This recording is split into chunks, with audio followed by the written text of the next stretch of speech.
जय श्री हरि श्री नाभादास जी का कृत श्री भक्तमाल। तो अब हम अम्बरीश जी की कथा सुन रहे हैं। ये बहुत प्यारी कथा है। अम्बरीश जी भगवान के इतने बड़े भक्त हैं कि आपको सुन के उनके जैसा बनने की इच्छा होने लगेगी कि उन्होंने कितनी भक्ति करी। तो आज हम भक्त अम्बरीश जी की कथा पढ़ रहे हैं। कान्हा जी सुनो। वैवस्वत मनु के प्रपौत्र तथा राजऋषि नाभाग के पुत्र महाराज अम्बरीश जी सप्तद्वीपवती संपूर्ण पृथ्वी के स्वामी थे और उनके ऐश्वर्य की संसार में कोई तुलना न थी। कोई दरिद्र मनुष्य भोगों के अभाव में वैराग्यवान बन जाए यह तो सरल है, किंतु धन दौलत होने पर विलास भोग की पूरी सामग्री प्राप्त रहते वैराग्यवान होना, विषयों से कोसों दूर रहना महापुरुषों के ही वश का है और यह भगवान की कृपा से ही होता है। थोड़ी संपत्ति और साधारण अधिकार भी मनुष्य को मदांध बना देता है, किंतु जो भाग्यवान आशरण शरण दीन बंधु भगवान के चरणों का आश्रय ले लेते हैं, जो उन मायापति श्री हरि की रूप माधुरी का सुधा स्वाद पा लेते हैं, माया की मादकता उन्हें रूखी लगती है, मोहन की मोहनी जिनके प्राण मोहित कर लेती है, माया का ओछापन उन्हें लुभाने में असमर्थ हो जाता है, वे तो जल में कमल की भांति संपत्ति एवं ऐश्वर्य के मध्य भी निर्लिप्त ही रहते हैं। वैवस्वत मनु के प्रपौत्र तथा राजऋषि नाभाग के पुत्र अम्बरीश को अपना ऐश्वर्य स्वप्न के समान असत जान पड़ता था। वे जानते थे कि संपत्ति मिलने से मोह होता है और बुद्धि मारी जाती है। भगवान वासुदेव को भक्तों को पूरा विश्व ही मिट्टी के ढेलों सा लगता है। भगवान वासुदेव के भक्तों को पूरा विश्व ही मिट्टी के ढेलों सा लगता है। विश्व में तथा उसके भोगों में नितांत अनासक्त अम्बरीश जी ने अपना सारा जीवन परमात्मा के पावन पाद पद्मों में ही लगा दिया था। जैसा राजा वैसी प्रजा। महाराज अम्बरीश जी के प्रजाजन, राज कर्मचारी सभी लोग भगवान के पवित्र चरित्र सुनने, भगवान के नाम गुण का कीर्तन करने और भगवान के पूजन ध्यान में ही अपना समय लगाते थे। भक्त वत्सल भगवान ने देखा कि मेरे ये भक्त तो मेरे चिंतन में ही लगे रहते हैं, तो भक्तों के योग क्षेम की रक्षा करने वाले प्रभु ने अपने सुदर्शन चक्र को अम्बरीश तथा उनके राज्य की रक्षा में नियुक्त कर दिया। जब मनुष्य अपना सब भार उन सर्वेश्वर पर छोड़ कर उनका हो जाता है, तब वे दयामय उसके योगक्षेम का दायित्व अपने ऊपर लेकर उसे सर्वथा निश्चिंत कर देते हैं। चक्र अम्बरीश के द्वार पर रहकर राज्य की रक्षा करने लगा। राजश्री अम्बरीश जी के एकादशी व्रत निष्ठा की कथा। इसमें अम्बरीश जी ने एकादशी व्रत किया था, उसकी कथा सुनिए। राजा अम्बरीश ने एक बार अपनी पत्नी के साथ श्री कृष्ण को प्रसन्न करने के लिए वर्ष की सभी एकादशियों के व्रत का नियम किया। वर्ष पूरा होने पर पारण के दिन उन्होंने धूमधाम से भगवान की पूजा की, ब्राह्मणों को गोदान किया। यह सब करके जब वे पारण करने जा रहे थे, तभी महर्षि दुर्वासा शिष्यों सहित पधारे। राजा ने उनका सत्कार किया और उनसे भोजन करने की प्रार्थना की। दुर्वासा जी ने राजा की प्रार्थना स्वीकार कर ली और स्नान करने यमुना तट पर चले गए। द्वादशी केवल एक घड़ी शेष थी। द्वादशी में पारण न करने से व्रत भंग होता। उधर दुर्वासा जी आएंगे कब, यह पता नहीं था। अतिथि से पहले भोजन करना अनुचित था। ब्राह्मणों से व्यवस्था लेकर राजा ने भगवान के चरणोदक को लेकर पारण कर लिया और भोजन के लिए ऋषि की प्रतीक्षा करने लगे।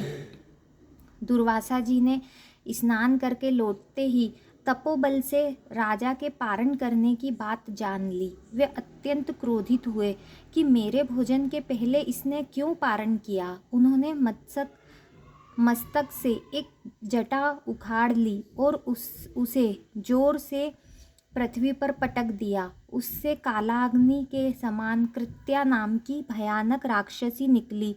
वह राक्षसी तलवार लेकर राजा को मारने दौड़ी। राजा जहाँ के तहाँ स्थिर खड़े रहे, उन्हें तनिक भी भय नहीं लगा। सर्वत्र सब रूपों में भगवान ही है, यह देखने वाला भगवान का भक्त भला कहीं अपने ही दयामय स्वामी से डर सकता है। अम्बरीश को तो कृत्या भी भगवान ही दिखती थी, परंतु भगवान का सुदर्शन चक्र तो भगवान की आज्ञा से पहले से ही राजा की रक्षा में नियुक्त था। उसने पलक मारते कृत्या को भस्म कर दिया और दुर्वासा की भी खबर लेने उनकी ओर दौड़ा। अपनी कृत्या को इस प्रकार नष्ट होते और ज्वालामय कराल चक्र को अपनी ओर आते देख दुर्वासा जी प्राण लेकर भागे। वे 10 दिशाओं में, पर्वतों की गुफाओं में, समुद्र में, जहाँ जहाँ छिपने गए चक्र वहीं उनका पीछा करता गया। आकाश पाताल में सब कहीं वे गए। इंद्रादि लोकपाल तो उन्हें क्या शरण देते, स्वयं ब्रह्मा जी और शंकर जी ने भी आश्रय नहीं दिया। दया करके शिवजी ने उनको भगवान के ही पास जाने को कहा। अंत में वे वैकुंठ गए और भगवान विष्णु के चरणों पर गिर पड़े। दुर्वासा ने कहा, प्रभु, आपका नाम लेने से नरक के जीव नरक से भी छूट जाते हैं, अतः आप मेरी रक्षा करें। मैंने आपके प्रभाव को न जानकर आपके भक्त का अपराध किया, इसलिए आप मुझे क्षमा करें। भगवान अपनी छाती पर भृगु की लात तो सह सकते हैं, अपने प्रति किया गया अपराध वे कभी मन में ही नहीं लेते, पर भक्त के प्रति किया गया अपराध वे क्षमा नहीं कर सकते।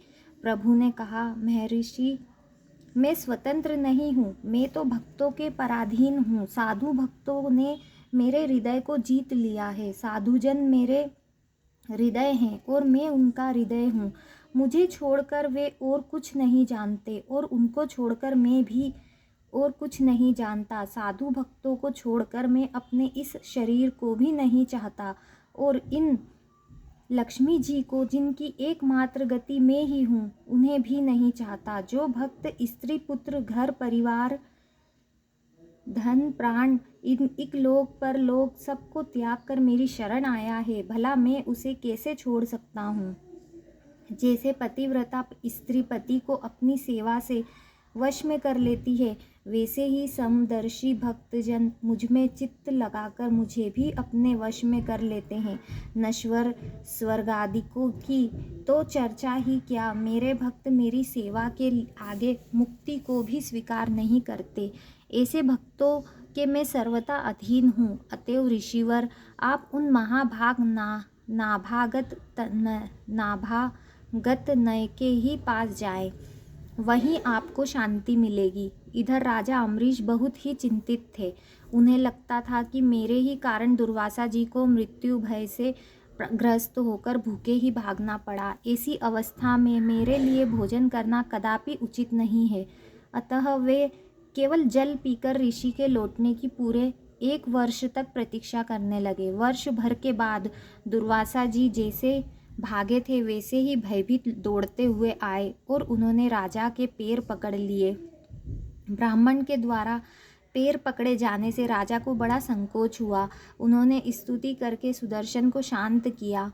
महर्षि दुर्वासा मृत्यु के भय से छूटे। सुदर्शन का अत्युग्र ताप जो उन्हें जला रहा था शांत हुआ। अब प्रसन्न होकर वे कहने लगे, आज मैंने भगवान के 10 दासों का महत्व देखा। राजन, मैंने तुम्हारा इतना अपराध किया था, पर तुम मेरा कल्याण ही चाहते हो।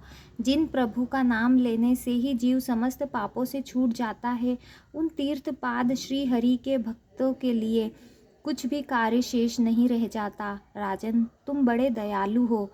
मेरा अपराध न देखकर तुमने मेरी प्राण रक्षा की। अम्बरीश के मन में ऋषि के वाक्यों से कोई अभिमान नहीं आया। उन्होंने इसको भगवान की कृपा समझा। महर्षि चरणों में प्रणाम करके बड़े आदर से राजा ने उन्हें भोजन कराया। उनके भोजन करके चले जाने पर 1 वर्ष पश्चात उन्होंने वह पवित्र अन्न प्रसाद रूप से लिया। बहुत काल तक परमात्मा में मन लगाकर प्रजा पालन करके पश्चात अम्बरीश जी ने अपने पुत्र को राज्य सौंप दिया और भगवान वासुदेव में मन लगाकर वन में चले गए। वहाँ भजन तथा तप करते हुए उन्होंने भगवान को प्राप्त किया। जय श्री हरि। अब आगे है भक्त अम्बरीश जी की छोटी रानी के विवाह की कथा। भक्तवर अम्बरीश की अपूर्व भगवत भक्ति पर एक राजकुमारी लुब्ध हो गई। उसने निश्चय किया कि मैं उन्हीं को अपने पति के रूप में वरण करूंगी। अपना दृढ़ विचार उसने पिता के समक्ष उपस्थित कर दिया। पिता ने एक पत्र में सारी बातें लिखकर उसे ब्राह्मण के द्वारा अम्बरीश जी के पास भेजा। ब्राह्मण देव ने नृप शिरोमणि अम्बरीश के पास पहुँचे और पत्र उन्हें दे दिया। पत्र पढ़कर नरेश ने कहा, भगवत भजन और राज्य कार्य से मुझे तनिक भी अवकाश नहीं मिलता कि किसी भी रानी की सेवा में उपस्थित हो सकूं। रानियां भी मेरे अधिक है। ऐसी स्थिति में किसी अन्य राजकुमारी का परिणय मुझे प्रिय नहीं। ब्राह्मण देव लौट आए। श्री अम्बरीश जी का संदेश राजा और उनकी पुत्री को उन्होंने सुना दिया। राजकुमारी के मन की कली विकसित हो गई। उसने सोचा, ऐसे पुरुष जिन्हें विलास आदि से पूरी विरक्ति और भगवान के चरणों में अनुपम अनुरक्ति है, धन्य है। मैं उन्हें अवश्य ही पति बनाऊंगी। इस प्रकार अपना जीवन सफल कर लूंगी। ब्राह्मण देवता पुनः अम्बरीश जी के पास पहुँचे और बोले, राजकुमारी ने अत्यंत विनय से कहा है कि आपके विचारों को सुनकर मेरा हृदय गदगद हो गया है। मन से आपको मैंने पति बना लिया है। पत्नी के रूप में यदि आपने मुझे स्वीकार नहीं किया तो मैं आत्महत्या कर लूँगी। स्त्रीवध के महापाप से आप नहीं बच सकेंगे। धर्मपरायण नरेश ने विवाह करना स्वीकार कर लिया। उन्होंने ब्राह्मण को अपना खड्ग देकर कहा, आप इससे राजकुमारी भावरी फिरा ले। प्रसन्न मन ब्राह्मण लौटे। राजकुमारी हर्षा तरीके से नाच उठी। खड्ग से भावरी फिराकर उसका विवाह संस्कार पूर्ण हुआ। वे माता पिता से विदा होकर पति गृह में आ गई। परम भक्त पति की शांत मूर्ति के दर्शन कर उन्होंने अपना अहोभाग्य समझा। आगे है छोटी रानी के भगवद्दावन ने सबको भगवत भक्त बना दिया। अम्बरीश जी ने देखा, उनके पूजा की समस्त सामग्रियां धोकर यथा स्थान रखी रहती है। पूजा ग्रह धुला मिलता है। यह उन्हें अभीष्ट नहीं था, क्योंकि प्रभु सेवा का सारा कार्य वे स्वयं अपने ही हाथों करना उचित समझते थे और इसी में उन्हें प्रसन्नता मिलती थी। पता लगाने के लिए एक दिन रात्रि में वे पूजा गृह में ही छिप गए। एक प्रहर रात रहते ही नई रानी ने वहां प्रवेश किया और पूजा के पात्र मलने लगी। राजा का मन प्रसन्न हो गया। उन्होंने कहा, यदि ऐसा ही करना है तो भगवान को अपने भवन में पधरा लो। प्रिय रानी की आकांक्षा पूरी हुई। उनकी प्रसन्नता की सीमा नहीं थी। भगवान उनके भवन में ही पधारे। अब वे रात रहते ही स्नान आदि से निवृत्त होकर भगवान की धूप दीपादि षोडशोपचार से अत्यंत श्रद्धा और प्रेम से पूजा करती और भवन में बैठती तो दोपहर बीत जाता। उन्हें खान पान की कुछ सुधि ही न रहती। दासियों के बार बार के आग्रह पर वे भजन से उठ पाती। यह समाचार अम्बरीश जी ने भी सुना। दूसरे दिन सूर्योदय के समय ही वे छोटी रानी के पूजा गृह में आए। उन्होंने देखा, रानी ने भगवान को अत्यंत सुंदर ढंग से सजा रखा है। धूप की मधुर सुगंध उड़ रही है। धृत दीप जल रहा है। रानी पद्मासन लगाए भगवान के सामने बैठी है। मधुर स्वर में वीणा के तार झंझना रहे थे। और भजन की मधुर स्वर लहरियां वीणा के तारों के स्वरों में विलीन होती जा रही है। रानी की आंखें अश्रु रूपी मोतियों की माला पिरोती जा रही है। रानी की तन्मयता, स्वर्गीय भजन, अद्वितीय प्रभु प्रेम अम्बरीश जी के पीछे खड़े खड़े देख रहे थे।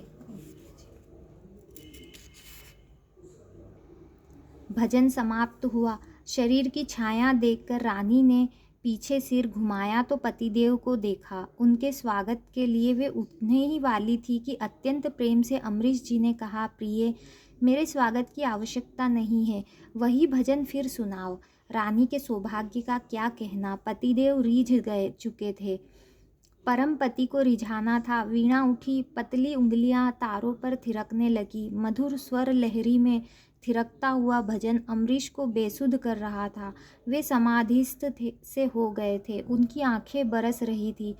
उस दिन से प्रतिदिन नियम पूर्वक भक्तवर अम्बरीश अपनी छोटी रानी के पास प्रातः काल ही आ जाते। भजन पूजन में कभी कभी दिन का दिन निकल जाता। वे रानी को अत्यंत प्यार करने लगे।